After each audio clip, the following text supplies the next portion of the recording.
Good day mga par.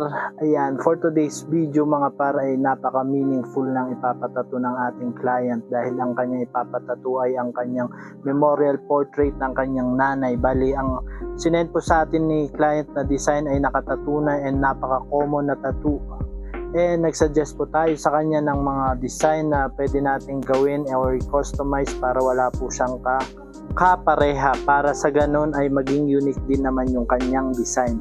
Bali, ito nagsisimbolize ng kanyang nanay na namayapa since 2016 at ngayon niya lang pong naisipan ipatato ang kanyang nanay na namayapa. Bali, tinanong ko rin si Bossing kung gusto niya, baka gusto niya magpa-portrait sa akin ng colored at bibigyan ko po siya ng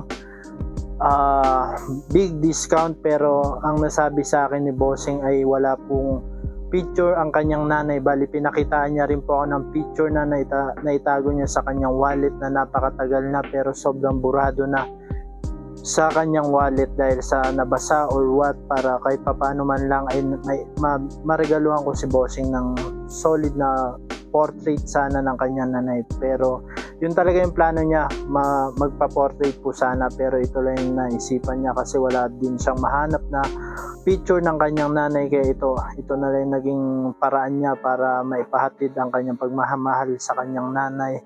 At syempre namimiss niya, kahit sinong anak ay mamimiss yung kanyang nanay. Bali, ito ginamitan po natin yan 17M1 para maging solid at maging black yung kanyang design mga sir. At ito first tattoo pala ni Bossing at ito ngayon niya lang naisipan ipagawa dahil hindi na daw siya busy at may mga day off siya, at sobrang nagustuhan niya tong ginawa nating customize and sobrang na satisfied din siya sa naging outcome nung natapos tong pyesa. At ito mga sir, matapos na po kami dyan. Bali 2 hours and 30 minutes po namin to ginawa. Sobrang tagal pero talagang sinolid po natin yung bawat kanto, bawat shading para pag nag-heal ay solid black na yung kakalabasan. At ito may kasama po tayo dito na ating guest artist, kasama natin nagtatattoo that time.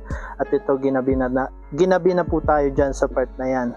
Bali around 9 o'clock na po siya nagpa-schedule sa atin pero laban pa rin. At ito naging outcome ng ating ginawa mga sir.